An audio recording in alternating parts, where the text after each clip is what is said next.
Most men don't have a midlife crisis. They just quietly forget who they are. When was the last time you felt alive? I'm not talking about busy or useful or productive. I mean really deeply alive. The kind of alive you felt when you ran barefoot through the grass with no destination. When your heart beat fast, not from stress, but from laughter. When you made things for the pure joy of making them. When time didn't exist because wonder took over. You used to feel like that, didn't you? But someone told you to grow up, that is, to act like a man, to focus, provide, prove. So you traded spontaneity for structure, traded fire for function, and now you walk through your days like a man in grayscale, present, performing, dependable, but quietly fading. Carl Jung said, "In every adult there lurks a child, something that is always becoming, never completed. That child, your child, is still here. Not just in memory, not in some distant echo of the past. Here, now, inside you. He's been watching you conquer your calendar and crush your responsibility.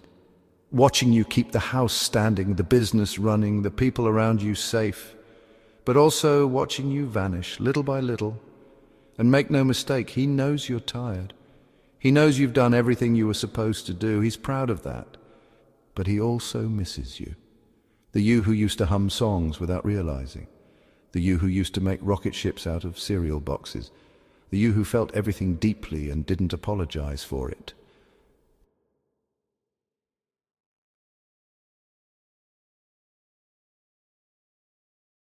I remember a night when I felt it all collapse. I was sitting in my car, engine off, outside the house I worked so hard to afford.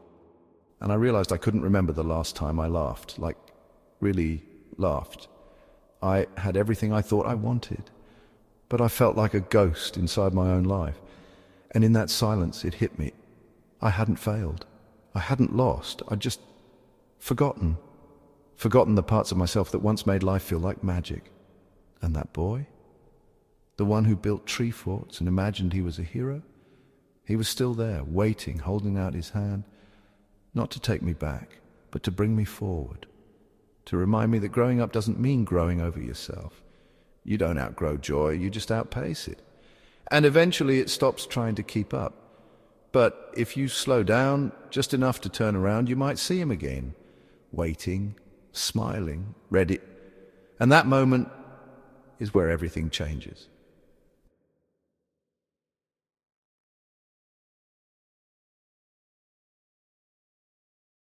No one tells you the truth about how joy leaves. It doesn't storm out. It doesn't slam the door behind it. It drips away unnoticed, a quiet leak in the corner of your soul. It begins with a missed weekend, a hobby put on pause, a not today that becomes not ever. You trade curiosity for competence, exchange laughter for logistics, and you tell yourself you'll get back to it when things calm down, when things make sense, when there's space. But life doesn't create space, it consumes it. And what was once vivid and alive becomes practical, monochrome, routine. You wake up one day and realize you're not unhappy, you're just not anything. You sit in meetings and nod, but you're not really there. You scroll your phone at night, not to connect, but to escape. You laugh at your kid's joke, but part of you wonders when you stopped laughing like that yourself. You're not broken, you're just muted. You've become the man everyone can count on, but you stopped counting yourself in. Because somewhere along the way you bought the lie that growing up means cutting out the parts of you that don't fit the job. That dreams are for kids. That wonder is a distraction. That fun is for weekends, and you're too tired by then to enjoy it. But Carl Jung warned us. He said, the dynamic principle of fantasy is play. The creation of something new is not accomplished by the intellect, but by the play instinct acting from inner necessities. But that necessity hasn't gone away with it. It's just been buried under calendars, tasks, and expectations. Well, the truth is, your burnout might not be from overwork. It might be from underjoy. Well, you've tried to fix it with more structure, more control, more doing. But this isn't a problem of doing. It's a problem of being. The version of you that used to light up at small things, that used to laugh loudly in public, who felt free in his body, who played catch just to hear the pop of the glove, that version isn't gone. He's just suffocating under the weight of should. And if you listen closely, you'll hear him. He's not asking for a radical change. He's asking to be remembered. To go from grayscale to color again doesn't take an overhaul. Sometimes it starts with music, the right song, the one that used to make you feel unstoppable. Sometimes it starts with a walk outside where you don't measure steps, just moments. Sometimes it's as small as turning your phone off and watching your kids play and deciding to join them. Because the shift from numb to alive is made in choices, not leaps. The good news? You don't have to go back in time. You just have to turn around. He's right there, and he hasn't given up on you.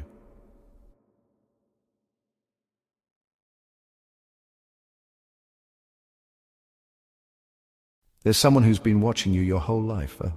Quiet, patient, loyal. He's never left. He's never judged. He's just been waiting for you to remember. He's you, the boy you used to be. Not the one in the photo albums or faded home videos. The real one. The one who used to run until his lungs burned, build castles out of mud, believe in things he couldn't see but felt anyway. He's still inside you. And lately he's been trying to speak. But the world is loud and adult life is full and his voice is small. So he writes,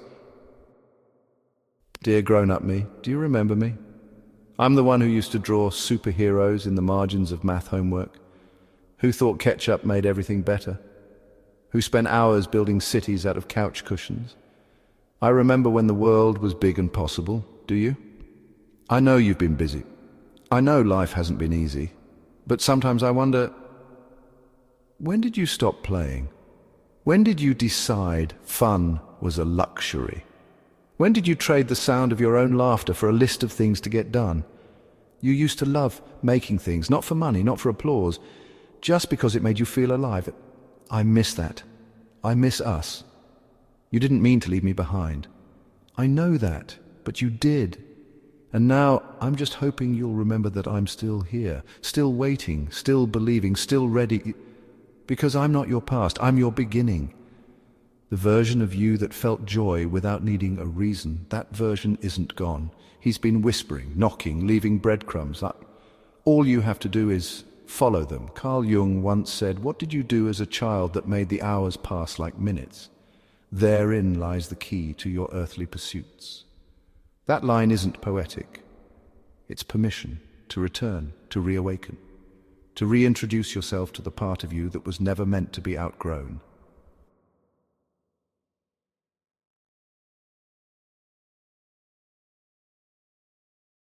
I once read about a man who rediscovered his passion for art at 44. He hadn't touched a pencil in 25 years, and when he finally did, his hands shook. His drawings were awful. He almost quit again. But something deeper than ego pulled him forward. He said, "I began to feel a peace I hadn't felt in decades, not because he was good, but because he was home." Another woman found healing through Lego. After battling anxiety, she picked up a childhood toy just to feel grounded. What started as play became therapy. She said, "Each piece clicked something into place inside me." That's what happens when we stop seeing play as childish and start seeing it as sacred. These aren't random acts of nostalgia. They're acts of reclamation, because the child in you doesn't want to relive the past. He wants to bring it forward. He wants to help you remember that joy is not a reward for hard work. It's the oxygen that makes the work possible. He doesn't want everything. He wants something. One afternoon of painting, one night of dancing, one morning of making pancakes in silly shapes just because you can. He's not asking for your schedule. He's asking for your heart. So the question is no longer, do you remember who you used to be? The question is, what are you willing to do to meet him again? Because the man you've become is strong, but the boy you were, he made you whole. See,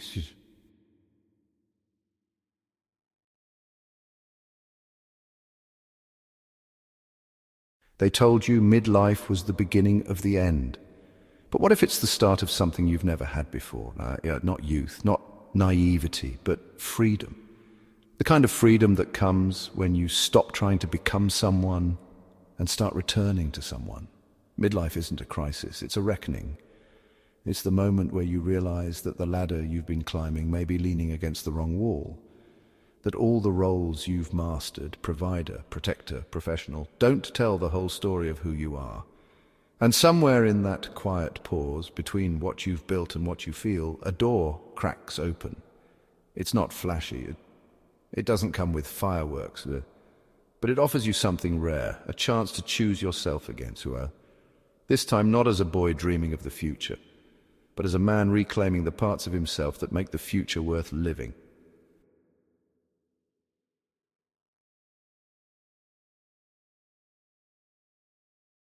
There's a man who laced up his old skates at 53, just to see if he could still glide. He hadn't touched ice in decades, but the moment he stepped on, he felt something awaken. Not skill, not speed, joy. The kind of joy that made him feel real again. He didn't win medals, he won himself back. This isn't regression, this is restoration.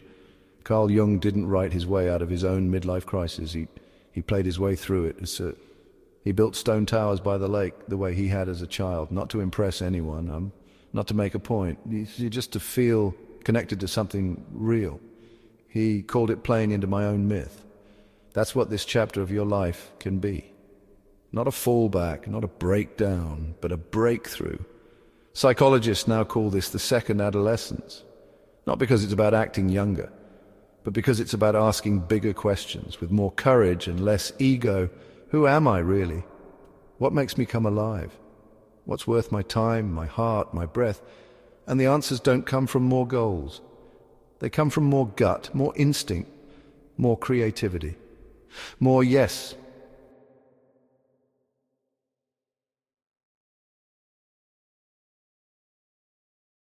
Studies have shown that play in adulthood increases resilience, improves memory, strengthens relationships, and slows cognitive decline. It's not just a nice idea, it's necessary medicine. But beyond science, there's something deeper. When you say yes to the thing that made you feel like you as a kid, whether it's painting, running, making music, building, writing, skateboarding, storytelling, you're not being silly. You're being sacred. You're proving that the real definition of maturity isn't giving up on your joy, it's protecting it. So maybe the real question isn't what should I be doing at this age? Maybe it's what would 8-year-old me be proud to see me doing right now?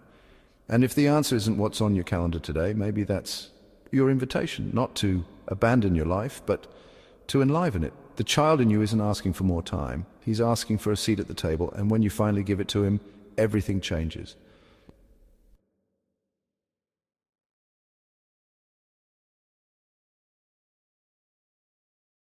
There's a point in life where accumulation loses its shine. You've built, you've provided, you've proven. But something inside starts asking a quieter, deeper question. Am I whole? Not successful, not respected, not productive, whole. And for many men, the answer feels unfinished. Not because of what's missing from their resumes, but because of what's missing from their spirit. We were taught that the path to wholeness was linear. Grow up, work hard, be responsible. Don't mess up, don't look back. But Carl Jung taught something far more human. He said wholeness isn't about becoming someone new. It's about recovering the parts of ourselves we buried to survive. And the part most men bury first and deepest is wonder. Not fantasy, not illusion, but that raw, electric feeling that life is more than tasks, that there's still magic left in it, that curiosity isn't childish, that joy isn't a reward, it's a guide. Wonder isn't passive, it's active, it's movement. It's how the soul stretches. And when we ignore it, we shrink. You don't lose your edge when you stop chasing numbers. You lose it when you stop feeling anything while chasing them.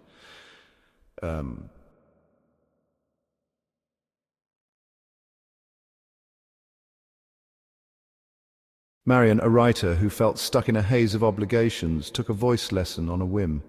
She hadn't sung in years.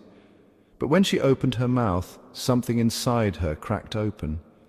She said it felt like falling back into her own body, like returning to a version of herself she thought she'd lost forever. She didn't need a new career.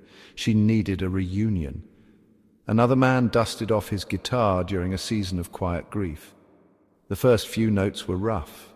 His fingers ached. But after 20 minutes he was smiling again. Not because the music was good, but because he was. These aren't cute stories, they're blueprints. Because creativity is not a side dish to life. It's the main course we've been fasting from. Jung knew this too. That's why he built his stone tower, not for academia or acclaim, but for himself. For the boy inside him who still wanted to play in the dirt, to build something with his hands, to lose himself in process. He didn't do it because he had time. He did it because he didn't have a choice. Because to ignore that instinct would have been to abandon himself. Modern science agrees. Play and creativity in adulthood boost neuroplasticity, your brain's ability to adapt, solve, and stay sharp. Adults who engage in creative hobbies report less stress, better emotional health, and a deeper sense of identity. You don't need to become an artist. You just need to remember that you already are one. When you played as a child, you weren't trying to make something perfect. You were exploring, discovering, becoming. You were being human in its purest form. And that didn't stop being true when you turned 20, or 30, or 40. If anything, it became more urgent, because now you know what's at stake. You know what it feels like to live efficiently but emptily. You know what it means to achieve without joy. And now you also know the way out. It's through wonder. Through the small, defiant act of doing something that lights you up, even if no one understands it, even if it's inconvenient, even if it makes no money, even if it's messy, especially if it's messy, because wholeness isn't neat, it's honest. It's not about finding balance between who you were and who you are. It's about collapsing the distance between them. And when that happens, when the boy and the man finally meet, something clicks into place that success alone can't deliver. Peace. And not the peace of quiet, but the peace of alignment, of knowing that you didn't just survive your life. You inhabited it fully, bravely, wonderfully.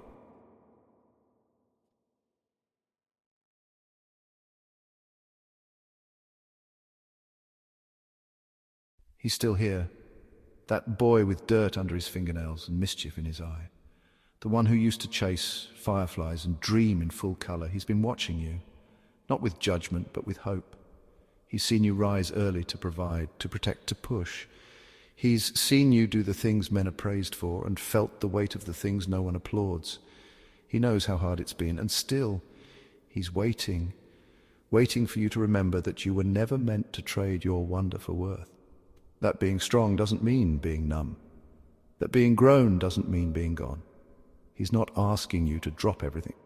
He's asking you to drop in to yourself, to stop passing him by in the hallways of your soul like a stranger you used to know, to turn, to listen, to say yes. Yes to one moment of joy that doesn't need justification. Yes to laughter that isn't measured.